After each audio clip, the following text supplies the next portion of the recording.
The year is 2004. You're learning HTML to update your MySpace profile. Maybe you're seeing The Grudge or Spider-Man 2 in theaters, and maybe you pick up the sophomore album from Avril Lavigne called Under My Skin, released May 2004. Let's get into it. This is Not Every Single. My name is Joe. And I'm Stephanie. This was a video we did about a month ago, was Avril's first record, Let Go. Let Go, yeah. We did a video where I heard that for the first time. We talked all about it, and a couple of comments said, hey, you should check out her next one. It's better. So we took your recommendation, and I really enjoyed this one. What about you? Yeah, I listened to it twice. I think my second listen was a better experience. I also had some major thoughts about, as I was listening the second time, I was like, okay, I'm making some connections of like what's happening here.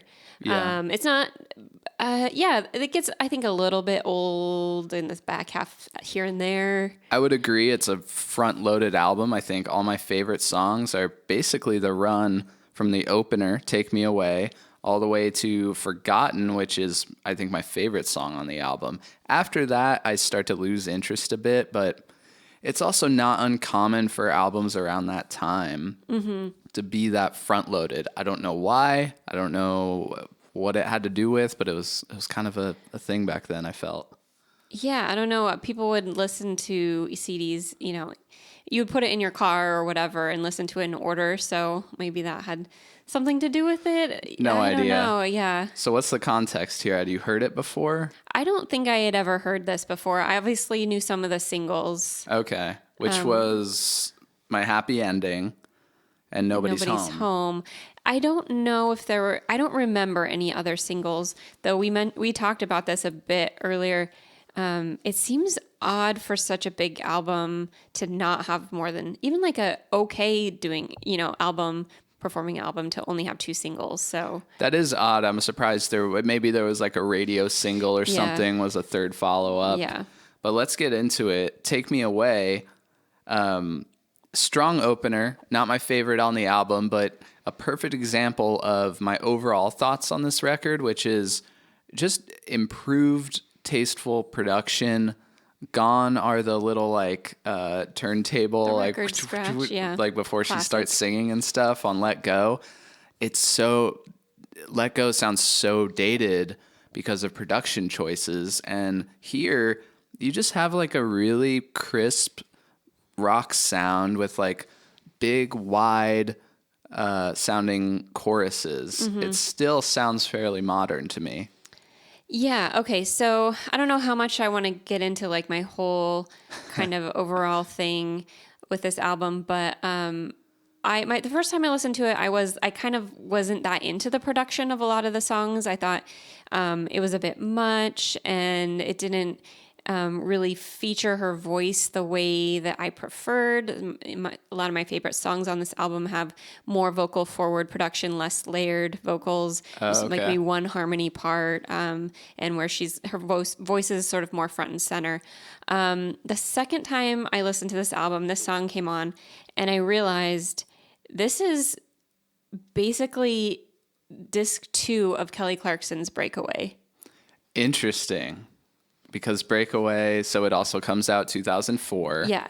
And I know what you're going. Yeah, what's the history with the song Breakaway? Breakaway was originally co-written by Avril for Let Go. There's a recorded version of it on the like anniversary edition that just came out of Let Go.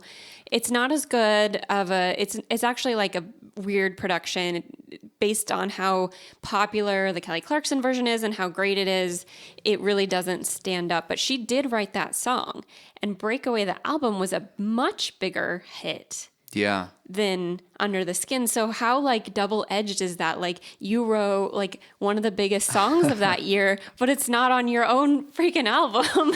That is really and interesting. No one knows that you wrote it, really. They do sound kind of similar. It was this sound going on at the time that I have no problem with, of sort of like pop pop music meets like Pop rock. yeah, it's like Yeah. meeting these like mid-tempo choruses that we talked about in the Let Go video, where that album sounded like it was teetering on the edge, didn't know where to go. Is it like mid-tempo big rock or is it like pop punk? And then it Under the Skin sort of leans into the big mid-tempo rock choruses with a few exceptions, much, yeah. just like Breakaway. And some of them sounded a little bit like maybe this was like a B-side lesser Breakaway song. Some of them sounded like this could be right on that album. I also was curious, so I looked up Ashley Simpson's autobiography also came out this same year. So it was this like Wow. the year of the pop rock ladies. I noted a number of songs as I was taking notes of like which one sounded like Kelly Clarkson songs to me, which was like almost half. And I don't remember which one, but there was a song too that I thought, oh, this sounds like an Ashley Simpson song. Interesting. Or do their songs sound like Avril songs? I think everything was in production at this. They all came out the same year. I think it was all happening. I think this was just something. This was a production thing that was happening. I'm not sure if there was something specific that like touched this off, or it was just some sort of kismet. Or specific producers. Yeah, I think there were different definitely songwriters across them, but probably some shared ones too. I didn't look into it that closely. So I want to talk about some little key production moments that really set it apart from Let Go to me and make it a better record. So in Takeaway, we have a really good example. Take Me Away. In Take Me Away, we have a really good example of before the chorus, there's just this weird reverse fluttery sound and this like distorted vocal as a riser instead of, like I talked about, some like corny turntable thing like you'd hear on Let Go. It's definitely less gimmicky. Yeah, for sure. Way less gimmicky, more tasteful. You have this like sort of chopped up lo-fi sounding piano sample on Together with this like lush reverbed vocal behind it. That's super interesting. These are little things that really elevate a song and like suck you into an album a bit more. And I think the 1-2 punch of that kind of thing with better songwriting just really made this such a more enjoyable listening experience. And she's a couple years older. She's still co-writing. Yeah. There's a few songs. There's at least 2 songs. Don't Tell Me being one of them. I can't remember what else. That did seem like they sounded more like they belonged on Let Go, but like as a best possible version of the stuff that was on Let Go. And you can, with the production of Don't Tell Me, it seemed more like I was saying a little bit more vocal forward, a little more minimal. Sure. Not quite as like everything. Yeah, because the choruses, especially on the front half of the record, they're just like, you got a lot of guitar layered in, a lot of vocal layering, and it's sounding really huge. I like it, but I see what you mean. I want to talk about something else that she's starting to do on this record. I'm curious if she keeps it going in the rest of her discography. Right. But take the post-chorus of How Does It Feel? You start to hear these like almost like Dolores from the Cranberries type vocalizations. Well, she does that a bit on Let Go too. That's kind of her signature, like yeah thing. Not quite that, because that bugged me, but it's just she's playing around with it more. Okay. You start to hear it on Forgotten too, which is my favorite song on the record. These like ah-oh things and the yeahs that sort of like they start big like she used to, but then they die out. She's using more falsetto on this album. I noticed that as well. Yeah. She's making use of where it's like, okay, I'm good. I don't have to be belting everything all the time. I can give you a little bit of nuance. And it's, that's also something that it takes a lot of vocal control. Yeah, vocal control. That's a good point. Dynamics. Yeah. It's all about dynamics, and that keeps your ears unfatigued. Right. Something like Let Go, where like it can become unrelenting because there's not enough variation in the vocal delivery. And so that's why I hear people saying dynamics are important. Right. So Also, Forgotten has this like sneaky cabaret kind of like bass line that turns, or piano chords actually, that turn into like this heavy rock chorus. It's just, I thought that was a really cool song. You want me to get into a negative here? Sure. Okay. You can't rhyme home with home. It's the same word. Home is the word home. Yeah. You can't rhyme it. Are you on Nobody's Home? On Nobody's Home. Yeah. It's like Limp Bizkit. Now I know y'all be loving this right here. Limp biscuit is right here. Here is the same word as here. You can't rhyme it. I give it a little bit more of a. I get what you're saying. There's often times on this album where I feel I wish they'd taken like maybe 10 more minutes on some of the local lyrics. Yeah. Give them another pass. Say something a little more interesting. But that's the same, to me, that's the same line. It's it's sort of a repetition thing within the same line. I guess so. I get why you don't like it though. It really bothered me. You know, if you watch this channel, you know that sometimes there's these little things that I get. It's just like, it's like splinter in my brain where I'm like, why would you land on that? And why would nobody in the room be like, hey, that sounds kind of weird that it says like, I go home, but nobody's home or whatever. Right. But anyway, I actually really liked that song. I thought it was a cool choice for a single. I like how my happy ending is paired up with Nobody's Home as sort of like the centerpiece of the album. Mm-hmm. And then Forgotten starts to bring you into the second act or whatever. Right. So overall, I felt pretty strongly about it. And the two that she chose to be like the fast pop punk ones, which was He Wasn't and The Closer, mm-hmm. I thought were good.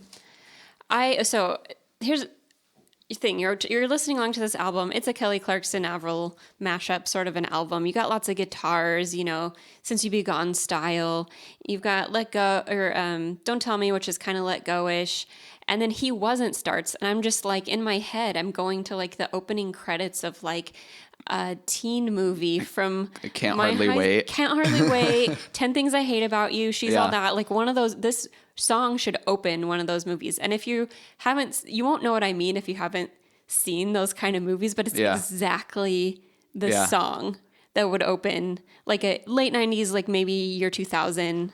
Oh yeah, absolutely. Teen movie. And this was like one of the peak times for those kind of movies too. Like they were all really good. Are you looking up? Oh, what the? Okay. No, it's nothing. Go ahead. I loved that idea. I really liked He Wasn't. I have to say that as the closer, I Always Get What I Want is my favorite song on this album. I think it's got a lot of personality. It's not, you know, doing anything super new, but it really works for Avril. I think this showcases her voice really well. This is what she was kind of like trying to convince her label that she wanted to do with Let Go, which ended up being sort of like a mishmash of a lot of different things. And I'm so interested in the album that like those two songs would have made. Yeah. A little dirtier, a little simpler. I love that they fit in that, like you're saying, like the soundtracks to like movies, like those kind of movies. You could just like, you listen to The Closer. What's it called again? I Always Get What I Want. I Always Get What I Want. You listen title. to that, and you can just see like Ethan Embry's name like spinning onto the screen in like gel pen font or whatever they did on the. It's like a little Letters to Cleo. It's to me pulled just completely from the Josie and the Pussycats soundtrack album. Like that's 2001, I think. Probably one of the best albums of that decade. It's true. Yeah, truly is. Lead singer of Letters to Cleo did that sound, right? And written by, was it Adam Schlesinger? Fountains of Wayne, R.I.P. Fountains of Wayne guy, yeah. Also wrote That Thing You Do. Yeah, he can just write anything. So such a tangent, but like. It just like really struck something in me too, because those kind of songs are like part of a really, you know, that period of your life that you really connect to music in a strong way. I have a joke for you. Uh-oh. Okay. What's Red, White, and Black All Over? An album in 2000. every album in 2004. You have Avril Lavigne, Under My Skin, Green Day's American Idiot, U2's How to Dismantle an Atomic Bomb, My Chemical Romance with Three Cheers for Sweet Revenge. 2004 was the year of the Hot Topic colors, red, white, and black. If U2's even doing it, you know it's gotten to the mainstream. Yeah, the most mainstream. And that color scheme has been around and continues to be around. We had looked up, so Rocksteady by No Doubt, 2001. Yeah. Demi Lovato, like mid... Like 2008, 2010s? I think, with that first one. 2008, okay. Yeah. We're getting away from the point here. My point is, good album. I liked it. Well, there's some other songs still. We haven't. Let's see if there's anything else. So yeah, you've got the singles, Happy Ending, and Nobody's Home are pretty solid. Mm-hmm. You said Forgotten's your favorite. My note was I couldn't like quite pinpoint the band, but I said like sort of My Chemical Romance-ish vibe to that one, or like I could see that because it's got, like I said, it's like these cabaret chords. Right. I can see it's like that thing they were kind of messing around with in the Three Cheers era, which is sort of this like, and it bleeds into Black Parade a bit, but sort of these more theatrical, yeah, like theater type sounding things. Yeah, and so it really stands out on the album in that way. Let's see. There's a little, and then she has to throw a little country in at least once. Yeah. With Who Knows. Yeah. I don't mind it. You're probably not my thing. But the thing about the last part of this album too is you get a lot of like positive, like live, laugh, love. I'm gonna live my life type of lyrics that gets so repetitive at the end. Like multiple songs on the back half that are like go seize the day kind of thing. And like not in like a very like basic, the most simple and redundant in just sort of the kind of lyrics that you've just heard a million times before, which is why I always get what I want is kind of a fun break from that. It's got the same message, but it's a little more tongue in cheek, which I think fits a lot better with Avril Lavigne. There's songs on this album also too where she's writing this weird line of where she's breaks the rules and stuff, but also she's there's this innocence about her too. There's this sort of like I'm not like those girls that give it all away. That's a lyric, which is not a criticism. I think it's just an interesting dichotomy of like she's this sort of bad girl, but she's not sexualizing herself, and I think you could read that as a criticism of women who are dress more skimpy and things like that. But I think it's giving space for girls who feel that way, which is nice. Yeah, and I remember back then, these were the albums like Let Go and this one were the ones that were big when I was like 12 to 15, and I remember like, Avril wasn't really like a sexualized figure. It was more just like people arguing about whether she was like a poser or not. Right. But yeah, that's interesting. I definitely get the sense from even the rest of her discography that this sort of like identity crisis continues. Right. So I'm interested to hear more. What should we listen to? Do we keep going chronologically? Do you have a favorite? Do we check out that new one? What's it called? Love Sucks? I listened to that one. We could, speaking of album covers though, I don't think you've seen the album cover for the next one. No. But is it bad? Just wait till you see. Okay. Just wait till you see. You think things are a time capsule already, each of her album covers is such a time capsule. It's like the most. Okay. Well, hey, if you want to stick around for that, go ahead and subscribe. Let us know what you want to hear next. We'll probably get back to some other types of music first, and then we'll get back to that eventually. So we'll see you soon. This is Not Every Single. My name's Joe. And I'm Stephanie. Thanks for watching. Bye.